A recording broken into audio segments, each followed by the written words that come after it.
사화가 일어나기 전 정대감의 집안은 남부러울 것 없이 평온했다.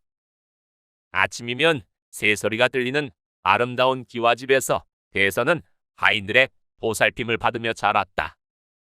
정대감은 조선의 정치판에서 강직한 모습으로 이름을 알리고 있었으나 그에게 가장 소중한 것은 가족이었다. 그의 유일한 자랑은 외아들 정대선이었고 대선에게는 아버지가 세상에서 가장 강하고 존경받는 존재였다. 대선아, 내가 이 집안을 이끌어 나가야 한다. 이 아비의 가르침을 잊지 마라. 아버지는 대선에게 엄하게 가르침을 주면서도 그 속에는 대선을 향한 깊은 애정이 담겨 있었다. 대선은 그런 아버지의 말을 들을 때마다 고개를 끄덕였지만 마음속 깊은 곳에서는 언제나 그 가르침이 무겁게 다가왔다. 예, 아버지. 하지만 오늘은 책보다 활쏘기가 더 좋을 것 같습니다. 활쏘기라, 내 마음도 이해는 가는구나. 하지만 그리 가볍게 여길 일은 아니다. 내가 지금 배우는 것이 훗날에 너를 결정할 테니까.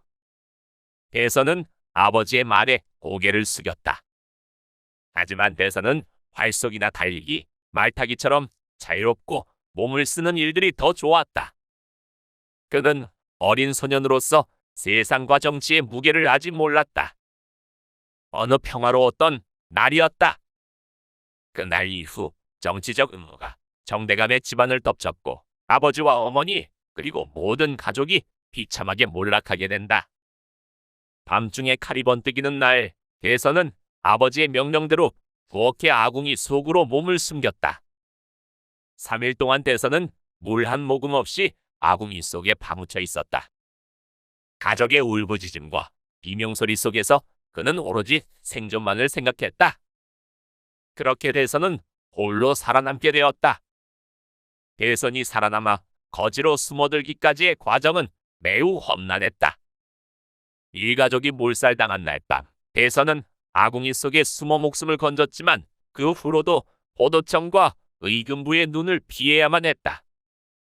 전량의 보상금이 걸린 그를 찾기 위해 온 장안에 호졸들이 혈안이 되어 그를 뒤쫓고 있었다. 정대선이 처음 수표교 다리 밑으로 도망쳤을 때 그의 모습은 지금의 만수와는 달랐다. 비록 몰락한 양반가의 아들이었지만 그에게는 여전히 몸에 밴 품위와 매무새가 남아 있었다. 그러나 거지 생활을 시작하기 위해서는 이 모든 것을 버려야만 했다. 수표교 다리 밑으로 발을 들이던 그날 대선은 낯선 공기에 몸을 움츠렸다. 젖은 옷과 날이 더해진 피로 속에서 그의 몸은 점점 더 무거워졌다. 굶주림과 목마름이 그를 짓눌렀고 차가운 밤 공기가 살을 애듯 스며들었다. 그가 거지들의 눈에 처음 띄었을 때 몇몇 거지들은 경계의 눈초리로 그를 바라보았다. 거지들끼리도 나름의 서열과 규칙이 있었고 외부인이 그들의 생활 속에 들어오는 일은 흔하지 않았다. 어디서 온 놈이냐? 대선은 그저 침묵한 채 고개를 숙였다. 그는 자신이 겪은 고통과 불행을 말로 설명할 기운도 없었다. 거지들 중 한 명이 그를 향해 다가오며 신중하게 살폈다. 그의 눈에는 양반의 흔적이 남아있는 대선의 모습이 눈에 들어왔다. 너 혹시 양반 아니냐? 우리랑은 좀 다르게 생겼네. 대선은 침착하게 그러나 낮은 목소리로 말했다. 나는 아무것도 아닙니다. 먹을 것도 없고 갈 곳도 없는 사람일 뿐입니다. 거지들은 그의 말을 반신반의하며 계속해서 그의 행동을 살폈다. 그때 거지패의 왕초가 다가왔다. 왕초는 그곳에서 절대적인 권력을 가진 인물로 그의 허락 없이는 누구도 거지 무리에 속할 수 없었다. 왕초는 대선을 한동안 바라보더니 흥미로운 듯 그에게 물었다. 내 놈, 이름이 뭐냐? 대선은 순간 잠시 머뭇거렸지만 자신의 진짜 이름을 말할 수는 없었다. 그의 이름은 이 순간부터 그를 죽음으로 이끌 수 있는 독이 될 수 있었다. 만수라고 합니다. 왕초는 대선을 천천히 살피며 그의 거짓말을 간파하려는 듯 쳐다보았다. 대선의 시선은 떨리지 않았다. 왕초는 한쪽 입꼬리를 살짝 올리며 말했다. 좋다, 만수라.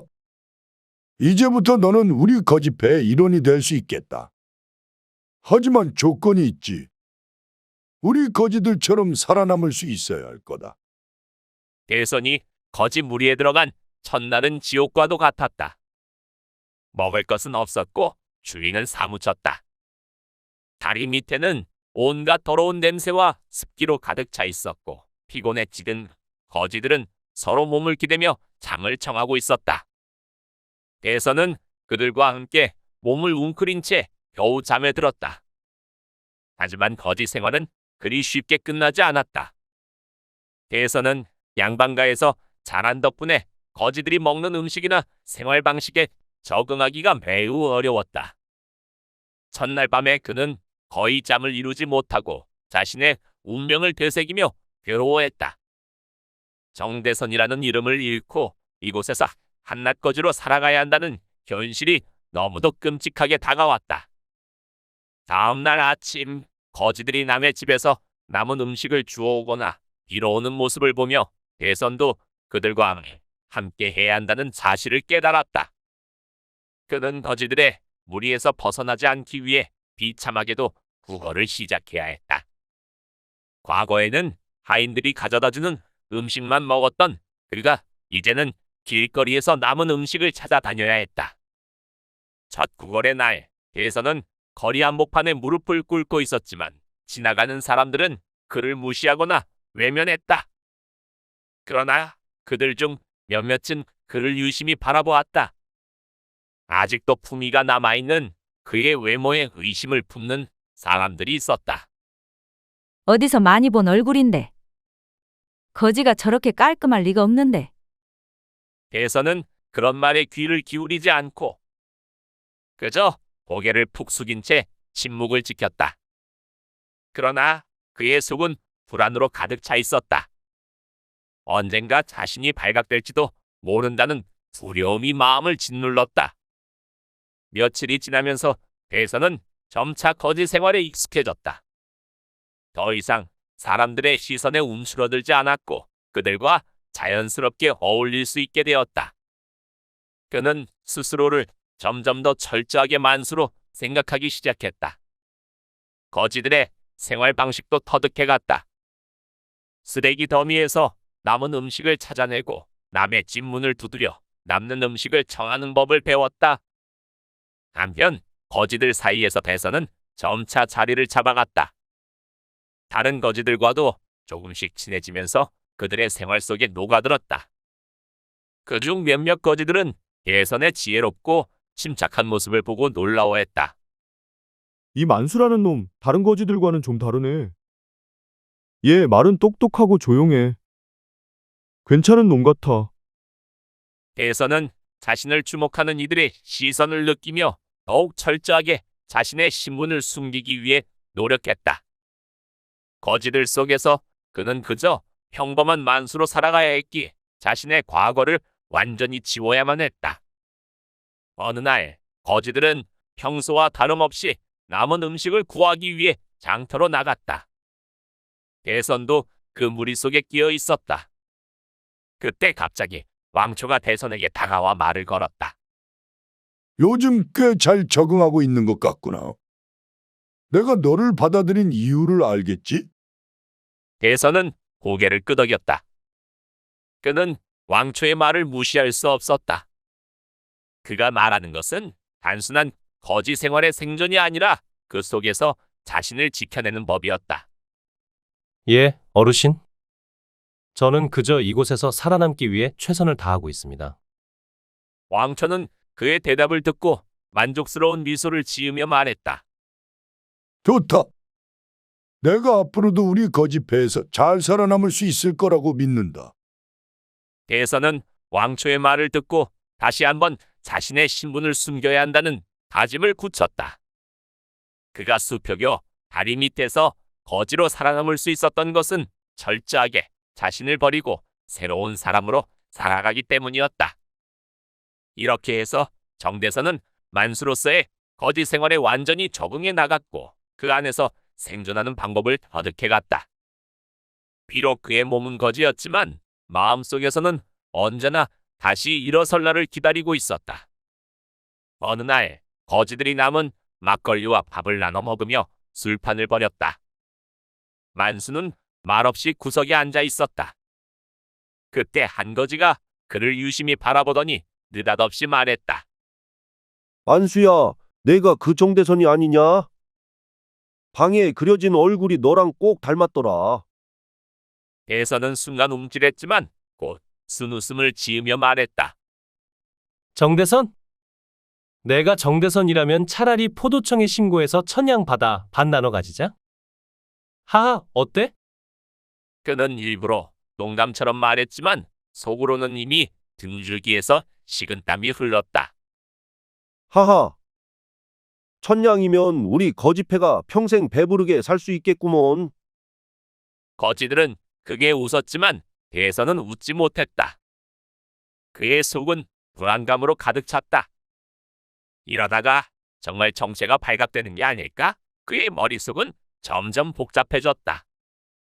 어느 날 대선은 왕초의 명을 따라 그의 앞에 무릎을 꿇었다. 부르셨습니까, 어르신? 왕초는 주위를 둘러보며 다른 이들이 없는지 확인한 후 천천히 입을 열었다. 만수야, 너는 여기 있을 수 없구나. 무슨 말씀이십니까? 저는 여기서 잘 지내고 있는데. 시끄럽다, 이놈. 내가 누구인지 내가 모를 줄 아느냐? 대선의 심장이 빠르게 뛰기 시작했다. 왕초는 이미 그의 정체를 알고 있었다. 하지만 대선은 그 사실을 숨기려 했다. 아닙니다, 오해십니다. 그러나 왕초는 그 말을 믿지 않았다. 헛소리하지 마라. 살 수 있는 방법은 하나다. 왕초는 그를 향해 날카롭게 말했다. 내가 방법을 마련해놨다. 넌 죽어서 나가야 한다. 비가 추적추적 내리던 그날 공기는 불안감으로 가득 차 있었다. 대선은 왕초의 명령에 따라 주군이처럼 위장하기로 마음을 굳혔다. 자신을 찾기 위한 추적은 더 이상 피할 수 없는 상황이었고 그가 이곳을 벗어날 수 있는 유일한 방법은 거짓 죽음뿐이었다. 왕초는 이미 그를 홍지문 밖으로 나가게 할 계획을 치밀하게 세워두었다. 너는 이제 죽은 놈이다. 거적대기에 쌓여서 나가면 아무도 너를 의심하지 않을 거다. 왕초의 말은 단호했다. 대선은 거덕대기 속에 몸을 눕혔다. 거친 천이 그의 얼굴을 덮으며 그는 숨을 얕게 쉬었다. 얇은 천 너머로 비바람 소리와 그의 몸은 차가운 비에 젖어갔고 거적대기에 눅눅한 냄새가 코끝을 찔렀다. 이건 내가 사는 유일한 길이다. 이대로 걸려들지 않고 빠져나갈 수 있을까? 지금 그의 몸은 죽은 자처럼 축 늘어져 있었지만 그의 마음속은 폭풍이 휘몰아쳤다. 이 모든 것이 실패로 끝난다면 그는 진짜 죽음을 맞이할 것이다. 보졸들이 그의 얼굴을 알아보고 천이 벗겨지는 순간이 오면 목숨은 끝장이었다. 비가 더 거세지기 시작했고 수레에 실린 거적대기는 무겁고 축축해졌다. 수레를 끄는 거지가 무거운 발걸음을 떼며 홍지문 앞에 다다랐다. 대선은 거적대기 속에서 숨을 멈추고 긴장을 감추려 했었다. 홍지문은 한밤중에도 오졸들이 지키고 있었고 동거하는 자는 누구든지 철저히 감시했다. 보졸은 그들을 눈여겨보았다. 비가 오락가락하던 날씨에 한밤중에 죽인 이를 실은 자들의 모습은 의심스럽지 않을 수 없었다. 거적대기 속에 뭐가 있는 거냐? 수레를 끄는 거지는 헐레벌떡 대답했다. 죽은 놈이지요. 다리 밑에서 굶어 죽었습니다. 냄새가 심해서 빨리 산에 묻어야 합니다. 수문장은 말없이 수레에 다가가 거적대기를 열어보려 했다. 대선의 심장은 이 순간에 폭발할 듯 뛰었다. 그의 이마에 식은땀이 흘러내렸고 숨조차 쉴 수 없을 만큼 긴장이 온몸을 휘감았다. 거적대기를 살짝 열자 수문장의 코를 찌르는 강한 냄새가 풍겼다. 왕초가 미리 준비해둔 썩은 돼지고기였다.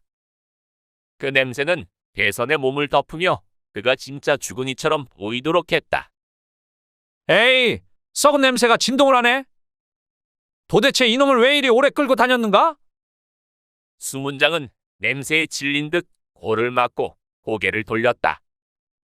빨리 지나가라. 이 냄새는 정말 지독하군. 수문장의 말이 끝나기 무섭게 수레를 끈거지는 서둘러 길을 나섰다. 홍지문을 통과한 대선은 긴장으로 굳어버린 몸을 풀지 못하고 있었다. 그가 아직 거적대기 속에 있을 때 들키지 않았다는 사실이 믿기지 않았다. 한참을 걸어 개울가에 다다르자 거적대기가 풀렸다. 대선은 마치 진짜로 죽었다가 부활한 사람처럼 천천히 몸을 일으켰다. 비는 여전히 추적추적 내리고 있었고 대선의 얼굴은 그동안 쌓인 검댕과 땀 그리고 비로 인해 엉망이 되어 있었다. 그러나 지금 그는 그 어느 때보다도 자유로웠다. 그는 떨리는 손으로 개울가에 차가운 물을 끼얹으며 자신의 몸을 씻어냈다. 물은 그에게서 죽은 자의 냄새를 씻어내며 다시금 살아난 자로 돌아오게 만들었다. 이제 그는 더 이상 죽은 정대선이 아니었다. 그가 선택한 새로운 운명이 눈앞에 펼쳐지고 있었다. 대선은 왕초에게 마지막으로 고개를 숙여 큰 절을 올렸다. 꼭 살아서 돌아오겠습니다. 왕초는 멀리서 그를 바라보며 천천히 고개를 끄덕였다. 그의 얼굴에는 어떤 감정도 읽히지 않았지만 대선은 그 속에 깊은 신뢰와 안타까움이 담겨 있음을 느낄 수 있었다. 어둠 속에서 대선은 홀로 걸어나갔다. 그의 발걸음은 이제 과거를 뒤로하고 있었다. 비는 그의 모든 흔적을 씻어내렸고 새로운 길이 그 앞에 펼쳐져 있었다. 왕초는 홍지문 안으로 사라졌고 대선은 새로운 세상 속으로 발걸음을 내디뎠다. 그는 이제 거짓된 죽음에서 벗어나 자신만의 새로운 생존을 위한 길을 찾을 준비가 되어 있었다. 이제 남은 것은 오로지 대선의 결심과 의지였다. 세월이 흘러 정대선은 이제 대선이라는 이름도 버리고 엿장수로 새로운 삶을 살아가고 있었다. 과거는 더 이상 그의 발목을 잡지 않았고 그는 그저 엿을 팔며 전국을 떠돌았다. 대선은 과거의 양반이었던 자신이 아니라 평범한 장터의 엿장수로서 삶을 이어가고 있었다. 그날도 그는 책거리 장터에서 엿판을 두드리며 외쳤다. 호박엿 깨엿이요. 갱엿 사가시오. 엿 먹어요, 엿. 장터는 사람들로 붐볐고 대선은 열심히 엿을 팔고 있었다. 그러던 중 낡은 옷을 입은 사내가 대선의 엿판 앞에 다가왔다. 그 사내는 관상쟁이로 보였다. 그의 손에는 낡은 부채 하나가 들려 있었고 걸음걸이는 느릿했지만 눈빛만큼은 날카로웠다. 깨엿 하나 주시오. 대선은 엿판을 내려놓고 엿을 잘라 사내에게 건넸다. 사내는 엿을 받으며 잠시 대선의 얼굴을 뚫어지게 쳐다봤다. 그 눈빛이 너무도 날카로워 대선은 잠시 불안감이 스쳤다. 오라, 재미있는 얼굴을 가진 사람을 만났구먼. 얼굴에 먹을 복도 있고 크게 성공할 상이오. 대선은 그 말에 쓴 웃음을 지으며 대답했다. 예, 감사합니다. 먹을 복이 있어야 엿을 많이 팔죠. 관상쟁이는 엿을 한 입 베어 물며 말을 이었다. 그런데 말이오, 나를 속일 순 없을 거요. 이 얼굴은 아주 귀한 얼굴이야. 하늘이 선택한 자지, 틀림없소. 대선은 순간 심장이 덜컥 내려앉았다. 관상쟁이가 자신의 과거를 알아챈 것일까? 그는 침착하게 대꾸했다. 엿장사하면서 귀하다는 말을 다 들어보네요. 하하, 저 같은 사람에게는 과분한 말씀입니다. 관상쟁이는 비식 웃으며 대선의 얼굴을 계속해서 살펴보았다.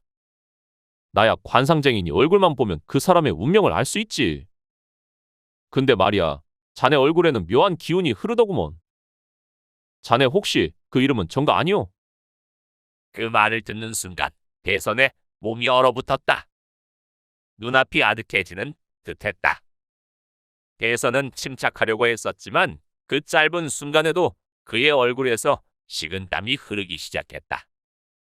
그가 이름을 들킨 것은 죽음과 직결될 수 있었다. 저는 성도 모르는 고아입니다. 이름도 없소. 관상쟁이는 눈을 가늘게 뜨며 웃음을 지었다. 나를 속이긴 어려울 텐데. 자네 그리 엿장수처럼 생기진 않았소. 귀티가 흐르는구먼. 하긴 엿을 파는 것도 어렵지 않겠지. 그런데 자네 눈빛이 말해주고 있어. 자네는 엿장수가 아닌 사람이라는 걸 말이야. 대선은 다시 한번 침착을 잃지 않으려 애썼다. 그는 목소리를 최대한 가볍게 만들며 대답했다. 저를 너무 높이 평가하시는 것 같습니다. 그저 먹고 살기 위해 엿을 팔고 있는 사람일 뿐입니다. 그러나 관상쟁이는 눈을 가늘게 뜨며 말했다. 내 눈은 정확하지. 엿이나 팔 인물이 아니라고. 솔직히 말해, 자네는 양반 출신 아닌가? 혹시 사라진 그정대선인가? 포도청에서 자네 얼굴 찾아다니는 걸 봤다네. 자네를 신고하면 천냥이 나에게 오는 건가? 관상쟁이의 농담처럼 들리는 말은 대선의 등의 한기를 불러일으켰다. 이제 그의 정체가 발각될 순간이었다. 대선은 숨을 삼키며 마지막 선택을 내려야 했다. 엿판을 잠시 맡아주실 수 있겠습니까? 소피가 마려워서 말입니다. 관상쟁이는 엿을 씹으며 웃음을 터뜨렸다. 내가 엿판을 지켜주리다. 하하, 어서 갔다 오시오. 대선은 더 이상 대꾸하지 않고 엿판을 관상쟁이에게 맡긴 채 장터를 벗어나기 시작했다. 그는 빠른 걸음으로 장터를 빠져나가고 점차 뛰기 시작했다. 뒤에서 관상쟁이의 웃음소리가 멀어져 갔다. 대선은 뒤를 돌아보지도 않았다. 그는 다시 도망자의 길로 나섰고 관상쟁이의 농담 섞인 말도 웃음소리도 점점 더 멀어져 갔다. 며칠 후 대선은 안동나루터에서 배를 타기 위해 기다리고 있었다. 담보찜을 둘러맨 그의 모습은 평범한 엿장수였다. 그때 어디선가 익숙한 목소리가 들려왔다. 내가 소갈병에 걸릴 판이네. 엿 한 판을 다 먹었더니 말이야. 대선은 놀라서 돌아봤다. 그곳에는 그때 그 관상쟁이가 서 있었다. 그는 빙긋이 웃으며 대선을 바라보고 있었다. 또 당신이군요. 어찌된 일입니까? 관상쟁이는 다가와서 진지한 표정으로 대선을 바라보았다. 이 배를 타지 마시오. 하늘이 곧 노할 일이 생길 것이오. 대선은 그 말을 듣고 놀라 어리둥절한 표정을 지었다. 왜 그러십니까? 배를 놓치면 안 되는데. 관상쟁이는 진지하게 그의 옷자락을 잡았다. 그 배는 탈 필요가 없소. 타면 당신은 죽소. 대선은 망설였지만 그 말을 믿고 배를 타지 않았다. 그 순간 하늘에서 엄청난 천둥 소리가 울려 퍼졌다. 꽈르르 꽝, 천둥이 강한 가운데서 배를 두동강 냈다.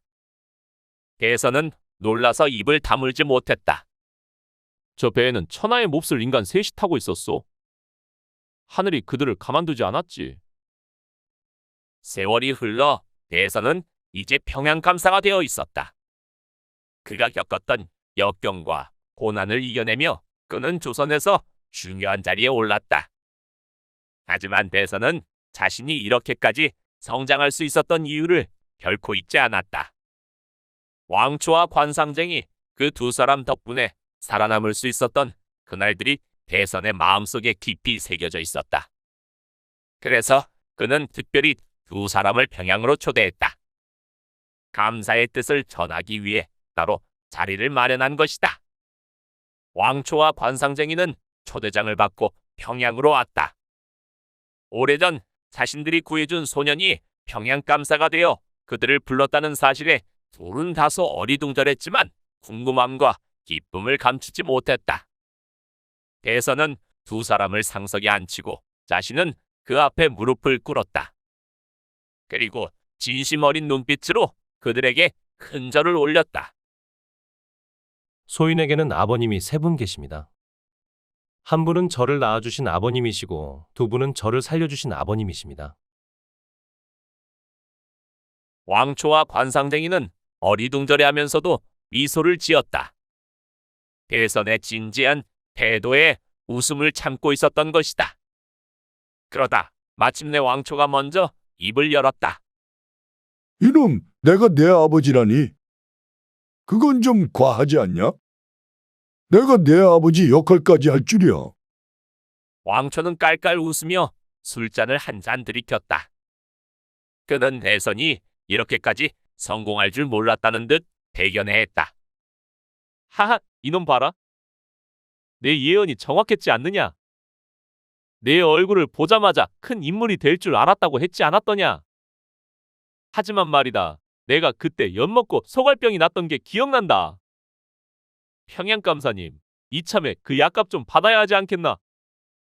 관상쟁이는 유쾌하게 웃으며 술잔을 들었다. 대선도 그 말에 크게 웃으며 대답했다. 그때 값은 정말 제대로 치르지 못했죠. 오늘 제대로 보답하겠습니다. 엿 대신 이 술을 받아주십시오. 대선은 두 사람의 잔을 가득 채웠고 세 사람은 즐겁게 웃으며 술잔을 기울였다.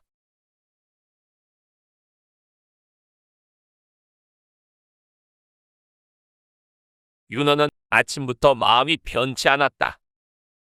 집안잔치에 참석하기 위해 일찍부터 길을 나섰지만 나루터로 향하는 길 내내 불안감이 떠나질 않았다. 나룻배를 타야 한다는 사실이 더욱 마음을 무겁게 했다. 어려서 물속에 빠져 큰 곤욕을 치렀던 터라 물에 대한 두려움이 있었기 때문이다. 그러니 가족이 함께 탈 때면 그 불안은 배가 되었다. 그는 그 불안함을 아내나 아들에게 내비치지 않으려 했지만 자꾸만 시선이 강물 쪽으로 향했다. 아버지, 배 언제 타? 나 배 타고 싶어. 내 살배기 아들은 이미 한참 전에 나룻배를 타는 상상에 푹 빠져 있었다. 조금만 참아라. 곧 타게 될 거다. 그러나 마음속에서는 다른 생각이 가득했다. 곧 타게 될 배가 무사할 수 있을까? 배 타면 물고기 보일까? 엄청 큰 물고기도 있을까? 윤호는 일부러 비식 웃으며 대답했다. 물고기? 그럼 엄청 큰 물고기도 있을지 모르지. 윤호는 아이가 기뻐할 것을 알면서도 걱정을 덜어주려 일부러 장난스럽게 말했다. 하지만 조심해야 한다. 배에서는 절대 뛰지 마라. 물에 빠지면 큰일 난다. 아이의 표정이 갑자기 진지해졌다. 물에 빠지면 어떻게 돼요? 물고기가 잡아가요? 어쩌면 그럴 수도 있지. 물고기들이 널 낚아채서 물속으로 데려갈지도 몰라. 아이는 깜짝 놀라 두 눈을 크게 뜨며 말했다. 그럼 내가 물고기한테 발차기해서 도망갈 거야. 아들의 눈빛이 싸움이라도 준비한 듯 반짝였다. 뒤따르던 아내가 그 모습을 보고 미소를 지으며 말했다. 여보, 아이한테 무서운 얘기 좀 그만해요. 애가 밤에 잠 못 자면 어쩔 건데요? 윤호는 어깨를 으쓱하며 말했다. 이 녀석이 겁 많아 보이긴 하나. 내가 보기엔 물고기들 다 도망갈 기세인데. 맞아. 내가 물고기들 다 쫓아낼 거야. 잠시나마 긴장했던 윤호의 기분은 가라앉았다. 행랑아범이 뒤에서 고리짝을 이고서 따라오며 기죽거렸다. 도련님, 배는 튼튼한 걸로 골라야 합니다. 물고기는 우리가 신경 쓸 게 아니지만 배는 문제죠. 제가 배를 잘 아는데 튼튼한 배 타야 큰일 없이 무사히 갑니다요. 윤호는 고개를 끄덕이며 그래. 자네 말이 맞지. 배가 튼튼하면 걱정할 일이 없지. 라고 말했지만 그의 속은 여전히 찜찜했다. 아내와 아들 그리고 행랑아범까지 모두 데리고 나룻배를 탄다는 게 마음에 들지 않았다. 그럼에도 장인어른의 매갑잔치에 참석하지 않을 수는 없었기에 그저 불안한 마음을 애써 감추고 있었다. 그래도 설마 오늘 같은 날에 무슨 일이 생기겠소? 스스로를 다독이며 그는 다시 길을 재촉했다. 골프 나루터에 도착했고 윤호는 발걸음을 멈추고 멀리서 나룻배를 바라봤다.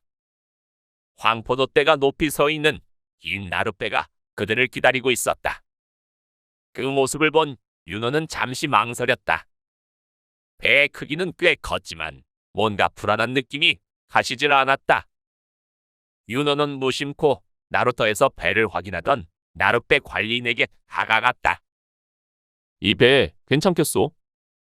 관리인은 윤호를 훑어보더니 대수롭지 않다는 듯 말했다. 걱정 마시지요. 이 배는 튼튼합니다. 나루터에서 매번 살펴보는 배이니 큰일은 없을 겁니다. 행랑아범이 윤호의 옆으로 다가오며 웃었다.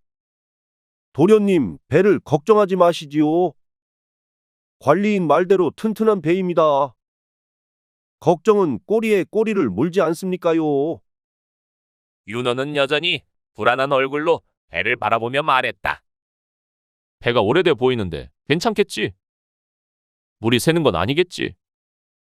배 밑바닥을 수시로 확인합니다. 조금도 걱정할 필요 없소이다. 이제 어서 배를 타시지요. 윤호는 여전히 마음이 무겁지만 어쩔 수 없이 배에 오르기로 결심했다. 행랑아범이 그 뒤를 따라 천천히 고리짝을 치고 배에 올랐다. 배가 천천히 강물을 따라 떠내려가기 시작하자 아들은 강물을 바라보며 환호성을 질렀다. 물이 정말 많다. 물고기가 보여요. 윤호는 그런 아들을 보며 미소를 지었다. 조심하거라. 뛰고 그러면 위험하다. 아내는 배가 출발하자 불안해하는 얼굴로 윤호에게 속삭였다. 여보, 배가 많이 흔들리는 것 같은데 정말 괜찮겠죠? 윤호는 아내를 안심시키려 했어 자신감 있는 목소리로 대답했다. 괜찮을 것이네. 물살이 조금 빠른가 보. 배가 이 정도 흔들린다고 무슨 일 나겠소? 그러나 그의 속은 아내와 다르지 않았다. 뭔가 이상한 예감이 그를 계속 짓누르고 있었다. 관리인의 말대로 아무 일 없을 거라는 믿음이 서질 않았다. 배가 강목판에 다다랐을 때 갑자기 그가 예감하던 일이 일어났다. 배 밑바닥에서 물이 솟구치는 소리가 들린 것이다. 뭐지? 윤호는 깜짝 놀라 배전을 붙잡았다. 물은 금세 배바닥을 적셨고 배는 천천히 기울기 시작했다. 물이 들어오고 있어. 윤호는 소리치며 아내와 아들을 찾았다. 모두 조심해. 배가 가라앉고 있어. 윤호는 필사적으로 아내와 아들을 찾으며 소리쳤다. 여보, 아이를 붙잡아. 당장 이리 오시오. 아내는 얼굴이 하얗게 질린 채 아이를 꼭 끌어안고 있었다. 어떡해요, 여보. 정말 배가 가라앉고 있어요. 윤호는 그녀에게 손을 뻗으며 외쳤다. 어서 이리 오시게. 빨리 움직여. 그러나 그 순간 배가 급격히 기울며 한쪽이 물속으로 들어갔다. 윤호는 더 이상 버티지 못하고 물속으로 떨어졌다. 차가운 강물이 온몸을 감싸자 그는 본능적으로 물 밖으로 헤엄쳐 나가려고 몸부림쳤다. 그러나 그가 아무리 발버둥쳐도 아내와 아들은 이미 그의 눈앞에서 사라지고 없었다. 윤호가 정신을 차렸을 때 그는 강가에 쓰러져 있었다.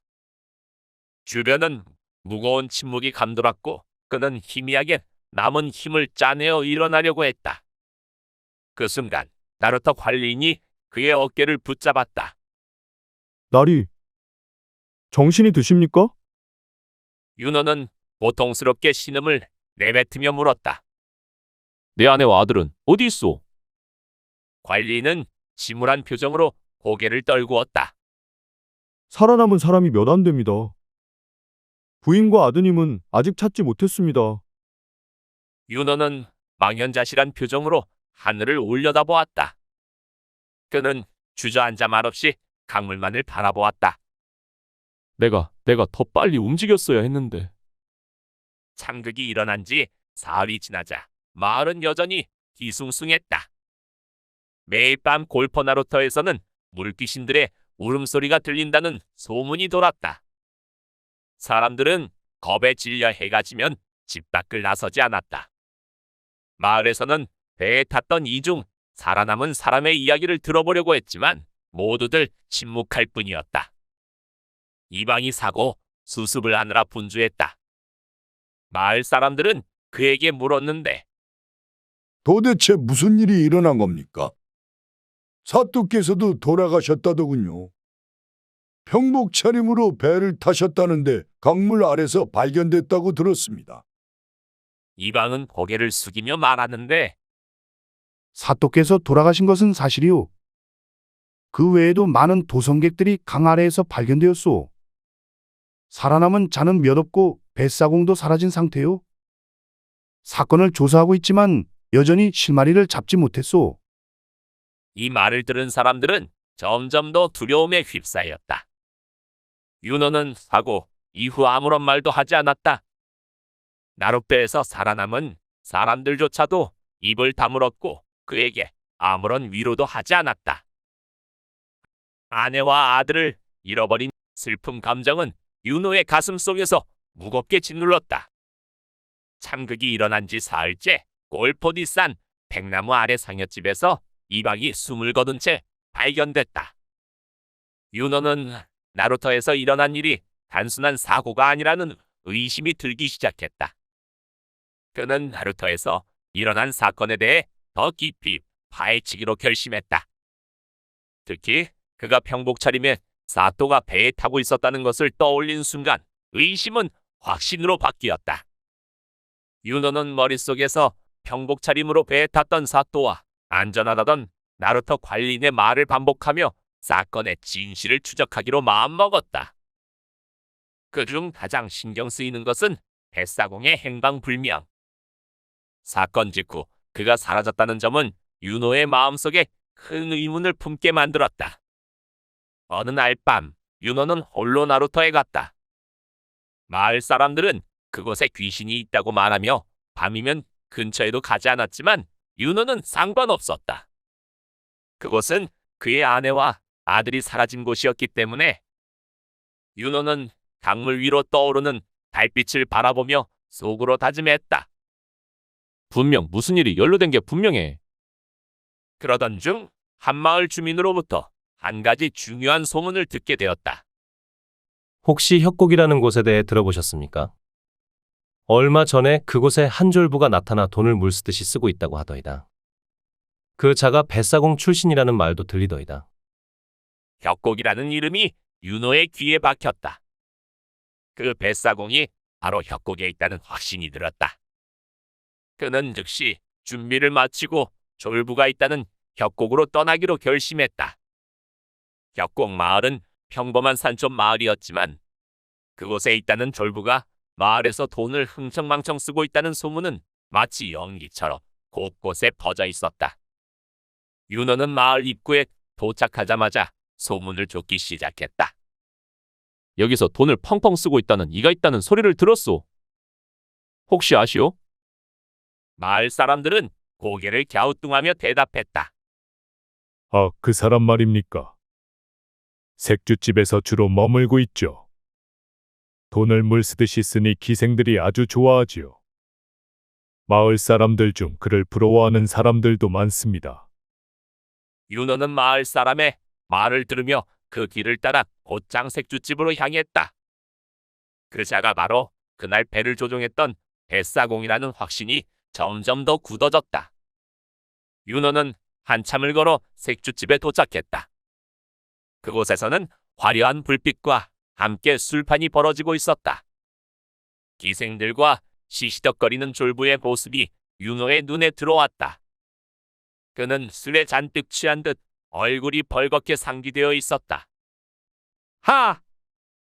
내가 얼마나 돈을 많이 벌었는지 아느냐? 한양에 가서 큰일을 벌일 참이다. 기생은 그 앞에서 억지로 웃음을 지으며 그와 맞장구를 쳤다. 참 대단하셔요. 그 돈으로 더 좋은 옷을 사 입으시겠어요. 그쵸? 소녀도 놀이개 좀 사주시지요? 졸부는 껄껄 웃으며 기생의 손을 잡고 말했다. 물론이지. 얼마든지 사주마. 내 이 돈을 얻기 위해 내가 얼마나 많은 사람을 물속으로. 다들 모를 거야? 물속이요? 아니다. 술이나 따르거라. 그 순간 윤호는 졸부의 목소리에서 그날을 떠올렸다. 배 위에서 들렸던 익숙한 목소리, 그리고 그가 웃으며 뱃사공을 지휘했던 기억이 윤호의 머릿속에 번쩍 떠올랐다. 이 자식이다. 이놈이 내 가족을. 윤호는 천천히 졸부에게 다가갔다. 그의 눈은 분노로 가득 차 있었고 손에는 날카로운 걸 꽉 잡고 있었다. 졸부는 그의 접근을 눈치채지 못하고 계속 술을 마시며 떠들었다. 윤호는 더 이상 참을 수 없었다. 그는 졸부의 뒤에서 차가운 목소리로 말했다. 내 아내와 내 아들을 강물에 빠뜨린 자가 바로 너지. 그 말에 졸부는 깜짝 놀라 고개를 돌렸다. 그의 얼굴은 순간 하얗게 질렸다. 너 누구냐? 나는 내가 강물에 가라앉힌 사람들 중 한 사람의 남편이자 한 사람의 아버지다. 졸부는 그제서야 자신이 죽음을 직감했다. 그는 뒤로 물러서며 겁에 질린 목소리로 말했다. 아니야. 내가 그런 짓을 한 게 아니야. 배가 가라앉은 건 우연이었어. 그러나 윤호의 차가운 시선은 흔들리지 않았다. 그는 조용히 하지만 분명하게 말했다. 내 놈은 나룻배 바닥 판자를 뜯어 약하게 덮어두고 노끈을 메어뒀다가 강 한복판에서 노끈을 당겨 배를 가라앉게 했지. 내 놈이 허우적거리는 사또를 가라앉게 하고 그의 허리에 찬 금괴를 훔쳐 달아났어. 졸부는 당황하며 말끝을 흐렸다. 그건 윤호는 그를 계속 몰아붙였다. 사또가 백성들로부터 수탈한 돈을 금으로 받고 허리 속에 겹겹이 띠두르고 한양으로 간다는 정보를 이방이 내놈에게 알려줬지. 금괴를 독차지하려고 이방까지 해치웠고 사또와 이방 그리고 내 가족의 죽음은 모두 내놈의 짓이다. 졸부는 떨리는 목소리로 애원하기 시작했다. 제발 살려주시오. 내가 가진 금괴 반을 줄 테니. 그러나 윤호의 분노는 여기서 끝나지 않았다. 그는 날카로운 걸 단단히 쥐며 한 걸음 더 다가갔다. 내 놈이 술에 취해 떠들던 말도 알고 있다. 예전에 혼자 배를 탄 처자에게 몹쓸 짓하고 1년이나 그녀를 데리고 살았지. 그 여자가 내 천박한 성격에 질려 친정으로 도망쳤던 그곳이 바로 이곳 협곡이다. 내가 술만 마시면 떼돈 벌어 찾아가 떠난 걸 후회하게 만들겠다고 떠들어댔지. 졸부는 그제서야 완전히 기절할 듯한 표정으로 두 손을 바닥에 짚고 울먹이며 애원했다. 제발 내가 잘못했소. 살려주시오. 남은 금괴를 모두 드리리다. 내 목숨 하나로 모든 원원들이 고이 잠들 수 있을 것이다. 윤호는 더 이상 주저하지 않았다. 날카로운 무언가가 번쩍이며 졸부의 목을 향해 떨어졌다. 졸부는 한마디 비명도 지르지 못한 채 쓰러졌다. 며칠 후 윤호는 다시 골포나루터로 돌아왔다. 달빛이 강물 위에 잔잔하게 비추고 있었다. 그는 조용히 보자기에 쌓인 졸부의 머리를 꺼내어 강물에 던졌다. 머리는 강물 위에 조용히 떠올랐고 물결에 휩쓸려 천천히 흘러갔다. 윤호는 그 모습을 지켜보며 속삭였다. 이제 원원들이 고이 잠들 수 있겠지. 여보, 아들아. 그 순간 그의 마음속에 있었던 무거운 짐이 조금씩 가벼워지는 것을 느꼈다. 마치 강물 위에 떠 있는 졸부의 머리가 그의 분노를 담아 함께 떠내려가는 것처럼 보였다. 그리고 그날 이후 골퍼나루터에서 들리던 물귀신의 울음소리는 더 이상 들리지 않았다. 윤호는 강물을 한참 바라보다가 천천히 돌아섰다. 그에게 남은 것은 가족을 잃은 깊은 슬픔과 공허함 뿐이었지만 적어도 그는 그들의 죽음에 대한 복수를 이룰 수 있었다.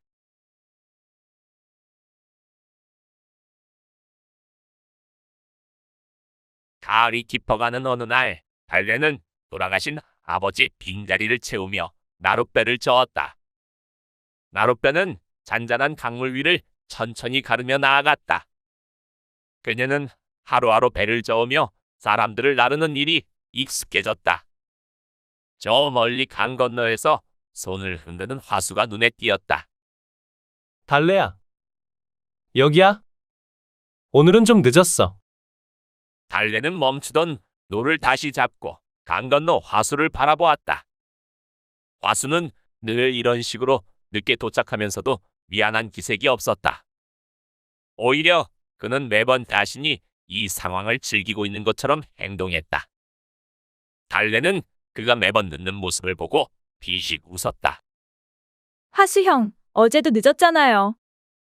아니, 농사 짓는 게 그렇게 재밌어요? 재밌다니, 달래야. 넌 농사 안 지어봐서 몰라서 그런 말 하는 거야. 매일같이 논과 밭을 돌보는 건. 생각해보니 그렇게 큰 재미는 아니네. 하지만 해야 할 일은 해야 하니까. 달래는 웃음을 터뜨리며 노를 저었다. 그는 농사에 대한 진지한 태도가 참 귀엽다고 생각했다. 화수는 아무리 힘든 일이 있어도 항상 유쾌한 모습을 보였고 그런 모습은 달래에게 힘이 되었다. 형이 농사 이야기만 꺼내면 참 진지해지네요. 마치 큰 비밀이라도 있는 것처럼. 비밀이라기보다는 자부심이지. 논밭에 가면 흙냄새가 확 풍기고 흙이 속삭이는 것 같거든. 넌 참 부지런하구나, 화수야, 라고. 흙이 말을 해요? 그거 무서운데요. 형, 혼자서 이상한 소리 많이 들리는 거 아니에요? 화수는 헛웃음을 지으며 고개를 저었다. 그들 둘은 같이 웃음을 터뜨리며 강을 건너기 시작했다. 가을바람이 부드럽게 불어오고 둘의 관계가 더 깊어졌다. 가을비가 갑자기 내리기 시작했다. 강 위로 떨어지는 빗방울이 점점 거세지자 달래는 노를 저으면서 화수를 바라봤다.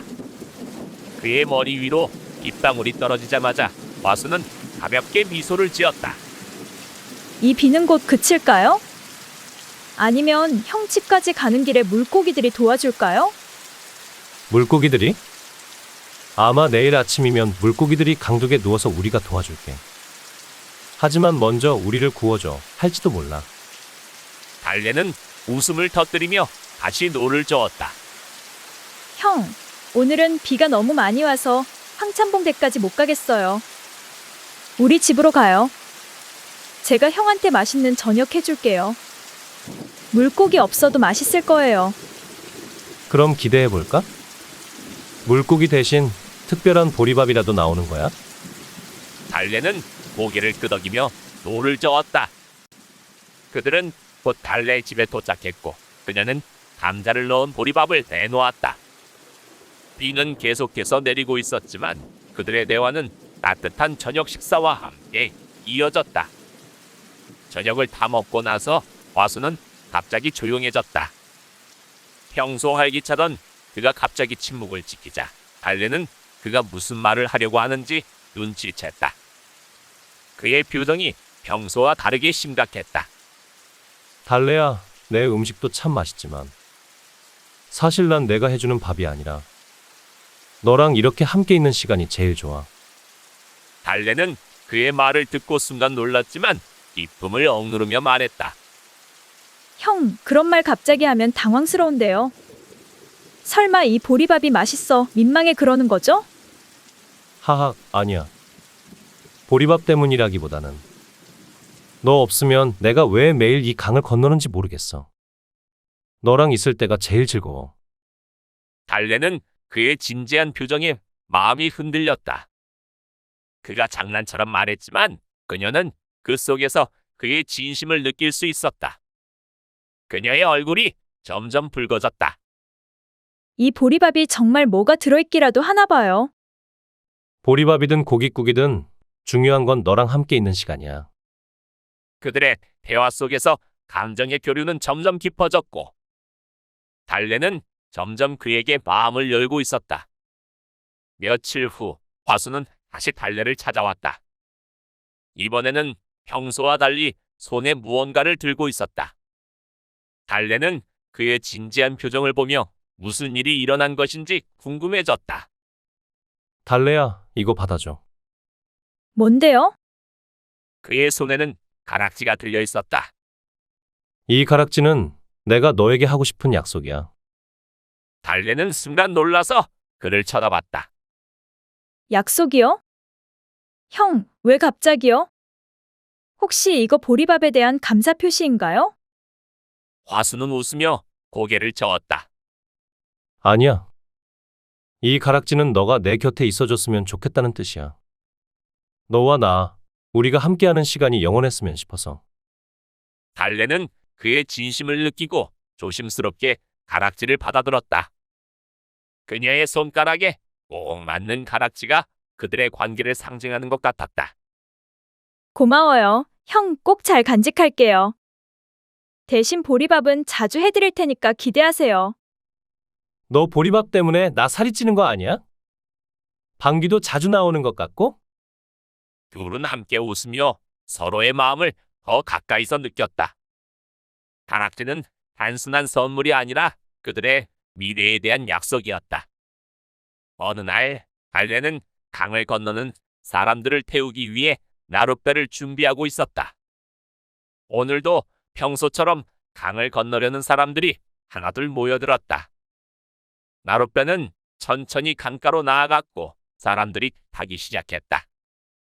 그런데 그때 저 멀리서 나루터로 성큼성큼 걸어오는 왈패 3명이 눈에 들어왔다. 그중 한 명은 사또의 생질로 마을에서 유명한 불안당이었다.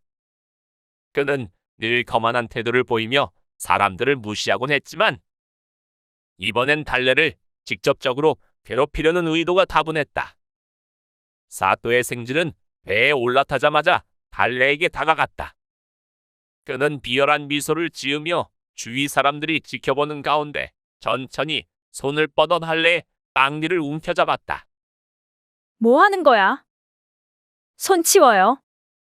달래는 당황했지만 두려움 없이 그를 바라보며 소리쳤다.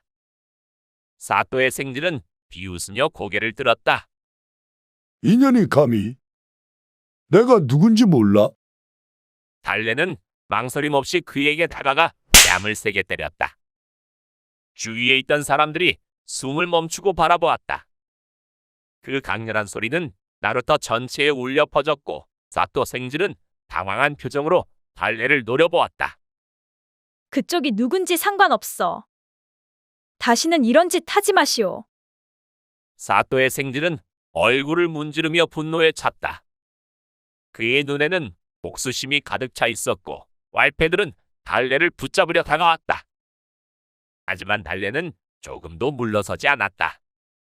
왈패들은 달래의 두 팔을 잡고 배에서 끌어내려 사또 생질을 따라 숲으로 들어갔다. 모두가 그냥 지켜만 보고 있던 순간 박물장수 사내가 참지 못하고 따라 나서는데 이 천하의 몹쓸 놈들아! 여인 하나 두고 무슨 짓이냐? 박물장수는 왈패들에게 맞서 싸웠지만 그도 이내 쓰러지고 말았다. 비명소리가 숲속으로 사라졌다. 얼마 후 왈패들은 싱글거리며 배로 돌아왔다.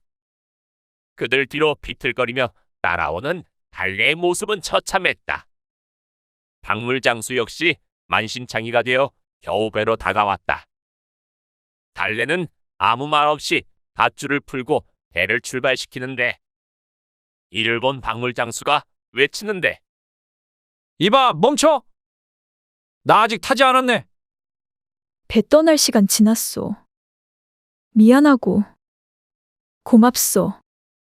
매몰차게 출발하자 박물장수는 망연자실하는데 어떻게 이럴 수가? 간밤의 버부은 비로 저는 으르렁거리며 세차게 흘러내렸다. 보통 땐 강 한복판에 칼바위가 드러나 보이지만 오늘은 물살 속에 잠겨버렸다. 강 위로 오른 나룻배가 갑자기 방향을 틀어 물살을 타고 쏜살같이 내려가 칼바위를 받고 산산조각이 났다.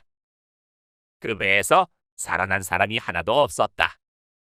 시간이 흐르고 비는 그쳤고 나루터에서 마주한 두 사람. 형, 오늘 정말 끔찍한 일이 있었어요. 그런데 그 순간에 제가 선택을 해야만 했어요. 화수는 고개를 끄덕이며 달래의 이야기를 들었다. 달래야, 내가 어떤 결정을 내리든 그건 내 마음에서 나온 거야. 그 누가 뭐라 하든 나는 내 편이야. 달래는 고개를 끄덕이며 미소를 지었다. 고마워요, 형. 다음엔 물고기 잡으러 갈래요? 화수는 웃으며 고개를 끄덕였다. 강가의 석양이 지는 풍경 속에서 화수는 생각에 잠겨 있었다.